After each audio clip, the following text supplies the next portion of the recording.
여수 MBC 뉴스투데이입니다. 최순실 씨의 국정농단 사태와 관련해 지난주 박근혜 대통령이 두 번째 대국민 사과를 했지만 퇴진을 요구하는 목소리는 가라앉지 않고 있습니다. 지난 주말에 이어 이번 주말에도 대규모 시국 집회가 예고돼 있습니다. 김철원 기자입니다. 지난 토요일 금남로에서 있었던 대규모 촛불 집회에 이어 어제도 광주에서는 박근혜 대통령을 규탄하는 시국선언이 이어졌습니다. 광주 지역 택시기사들은 5.18 광주항쟁 때 차량 시위 출발지였던 무등경기장에 다시 모여 박 대통령의 하야를 요구했습니다. 80년 광주 민중항쟁의 촉발점이 됐던 운수노동자들의 죽음을 각오한 차량 시위의 정신을 계승하여 이 땅의 민주주의 후퇴를 막아내겠노라는 의지를 담아 박근혜 정권의 하야를 촉구합니다. 이번 대통령 퇴진 요구 시위의 특징은 어른들뿐 아니라 중고등학교 학생들까지 광범위하게 참여하고 있다는 점입니다. 광양 지역 학생들에 이어 어제는 광주 지역 청소년들도 시국선언에 동참했습니다. 지금까지 모든 민주주의를 위한 행동에서는 청소년들이 나서지 않은 적이 없었다. 대통령의 두 번째 사과에도 민심이 수그러들지 않는 건 총리와 내각 인선 등에서 대통령이 아직도 일방통행을 고수하고 있기 때문이라는 분석입니다. 국민들로부터 불신받고 있는 상태에서 나라를 어떻게 이끌어 가야 하는지 대안은 전혀 제시를 하지 않았거든요. 보면은 그런 측면에서 아직도 국민들의 뜻을 제대로 모르고 있는 이런 상황이 아닌가. 광주 지역 시민단체들이 박근혜 퇴진 운동본부를 결성한 가운데 특히 이번 주말 서울서 대규모 집회가 예정돼 있어 이번 주가 하야 전국의 분수령이 될 전망입니다. MBC 뉴스 김철원입니다. 최순실 씨의 최측근 차은택표 예산이 삭감되고 있는 가운데 상대적으로 홀대를 받았던 국립아시아문화전당 예산의 향방에 관심이 쏠리고 있습니다. 문광부는 지난주 최순실 게이트 관련 예산으로 지목된 3,570억의 예산 가운데 20%인 731억 원을 삭감하는 예산 조정안을 국회에 제출했습니다. 이와 관련해 박혜자 전 의원 등은 삭감된 문화창조 융합벨트 사업의 예산을 문화의 전당으로 되돌려줘야 한다고 주장하고 있습니다. 현재 국회 심의 중인 내년도 문화전당 예산은 680억 원으로 올해보다 44억 원이 줄어든 상태입니다. 프로축구 전남 드래곤즈가 울산 현대를 상대로 펼친 올 시즌 마지막 경기에서 무승부를 기록했습니다. 어제 순천에서 열린 K리그 클래식 38라운드 경기에서 전남은 전반 22분 울산에 자책골을 내줬지만 후반 35분 자일이 동점골을 성공시키면서 결국 1대1 무승부로 경기를 마쳤습니다. 올해 처음으로 상위 스플릿 진출에 성공한 전남은 이번 마지막 경기에서 승점 1점을 추가해 47점을 기록하며 리그 5위로 올 시즌을 마무리했습니다. 의료기 산업의 생태계를 지역에 조성하자는 제안이 주목받고 있습니다. 물류 시스템 등 산업 환경은 좋은 편이지만 기업 유치의 선순환을 위해서는 앞으로 풀어야 할 과제가 많습니다. 박광수 기자가 보도합니다.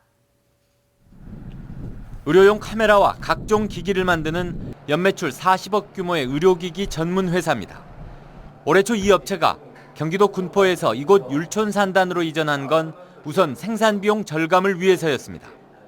수도권의 비싼 임대료 등이 원가 절감이 절박한 의료기 시장에서 살아남는 데 걸림돌이 됐던 겁니다.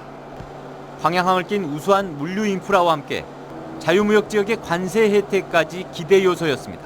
그래서 광양만권 여기 이제 들어와서 그 이점이 가장 저렴하게 월가 점검을 할 수 있다는 겁니다. 인건비라든가 주변 그 인프라를 이용해서 그 제조 비용을 현격히 낮출 수가 있어요.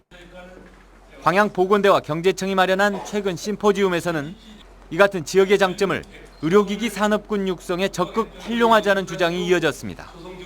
하지만 장애 요인도 적지 않습니다.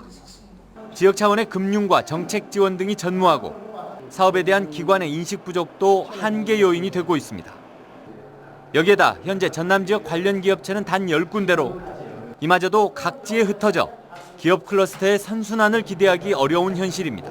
모아지게 되면 클러스터가 형성됩니다.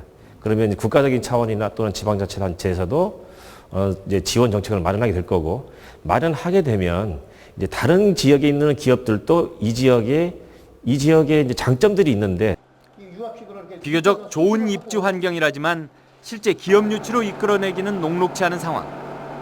보다 세심한 투자 유인 대책과 이를 집행할 지원센터의 기능이 필요하다는 주문이 생산 현장에서 나오고 있습니다. MBC 뉴스 박광수입니다.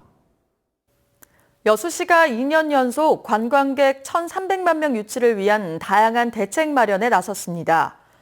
여수시는 지난 1일 빈놀이야를 지난해보다 50일 일찍 조기 점등한 데 이어 다음 달 중으로 여수 시민에 한해 지역 관광시설에 대한 50% 특별 할인 정책을 실시할 계획입니다. 또 단체 관광객 유치 보상금과 기차 이용 숙박 관광객 지원금을 확대 지급하고 수학여행단과 자유학기제 체험 활동을 적극적으로 유치해 1,300만 명 관광객 달성에 나설 방침입니다. 아이들의 놀이터 문화를 새롭게 바꾼 순천시의 기적의 놀이터가 각계의 호평을 받고 있습니다. 행정자치부는 최근 실시한 3.0 행정서비스 공동생산 우수 사례 공모에서 시민, 어린이, 전문가, 행정가들이 함께 참여해 아이디어를 내고 놀이터 제작 과정에 아이들의 생각을 반영해 조성한 순천시의 기적의 놀이터 엉뚱발뚱을 창의행정 최우수 사례로 선정했습니다. 이에 앞서 기적의 놀이터는 지난달 26일 국토부가 주관한 대한민국 공공건축상에서 최우수상을 수상하는 등 각계의 호평을 받고 있으며 전국 자치단체의 벤치마킹도 잇따르고 있습니다. 농축협의 보험 특례가 내년 2월로 끝나게 됩니다. 이렇게 되면 점포 밖에서 보험을 팔지 못하고 담당 인원도 제한돼 고령 인구가 많은 농어촌의 주민들은 보험 가입에도 어려움을 겪게 됩니다. 최진수 기자입니다. 농촌의 회원조합 직원이 마을 어르신들을 찾아갑니다. 새로 나온 보험 상품을 소개하고 이해하기 어려운 상품 내용도 설명합니다.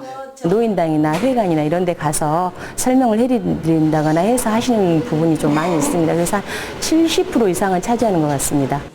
주민들이 조합에 찾아가면 아무 직원이나 보험을 설명하고 가입도 권할 수 있습니다.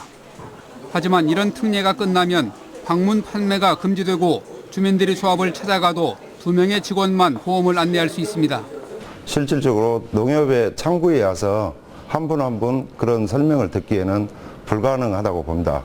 보험 상품도 농협 자체 상품은 25%로 제한되고 나머지는 다른 회사 상품을 팔아야 합니다. 지난 2012년 농업중앙회 공제사업 조직이 생명보험과 손해보험으로 분류되면서 공제사업자에서 금융기관 보험 대리점으로 지위가 바뀌었기 때문입니다. 농협은 보험 특례를 적용받지 못하면 375만 명의 이용객 불편뿐 아니라 보험 판매 수수료의 56%, 당기순이익의 21%가 줄어 회원 조합의 고용 감축도 불가피하다고 봅니다. 이 때문에 새누리당은 특례 연장 10년, 민주당은 5년을 연장하는 법 개정안을 발의해놓고 있습니다.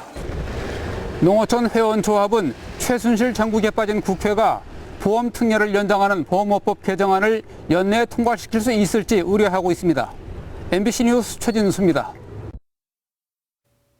전라남도가 벼수발화와 쌀값 하락으로 어려움을 겪고 있는 지역 농가에 경영 안전자금을 지원합니다. 이번에 지원하는 자금은 모두 570억 원으로 8개 광역시도 가운데 가장 많은 규모입니다. 지원 대상은 전남에 주소를 두고 벼를 재배하는 농민이며 지원 면적은 0.1헥타르에서 최대 2헥타르까지입니다. 벼 경영 안정 대책비는 전라남도가 벼재배 농가의 소득 보전을 위해 지원하는 사업으로 지난 2001년부터 지난해까지 6,270억 원을 지원해 왔습니다. 공유 수면에 불법으로 지어진 시설물 등에 대해 당국이 행정처분에 나섰습니다. 여수지방해양수산청은 최근까지 관내 공유 수면에 대한 실태 조사를 벌여 방치된 선박 4척을 제거하고 공유 수면에 무단으로 설치된 시설물 3곳을 적발해 관련자에게 변상금을 부과했다고 밝혔습니다. 여수해수청은 이와 함께 공유 수면 불법 매립과 무단 점용 및 사용 등을 막기 위해 안내 입간판 설치 보수 작업을 이달 안에 추진할 계획이라고 덧붙였습니다. 광양시와 중국 선전시 등의 국제교류 사례가 지방의 국제화 우수 사례로 선정됐습니다. 광양시는 최근 부산 백스코에서 열린 2016 지방의 국제화 우수 사례 공모전에서 중국 선전시, 인도네시아 찔레곤시 등을 대상으로 추진한 지방 외교와 국제교류도시 심포지엄 등을 행사 실적을 높이 평가받아 장려상을 수상했다고 밝혔습니다. 있다는 게 참 아쉽습니다. 오늘은 겨울의 시작을 알리는 절기 입동인데요. 차츰 전국에 추위를 몰고 오는 비가 내리겠습니다.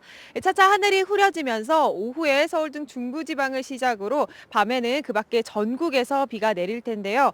양은 5에서 20mm로 많지 않겠고요. 내일 아침이면 대부분 그치겠습니다. 다만 비가 내리고 난 뒤에는 찬바람이 강하게 불면서 다시 추워지겠습니다.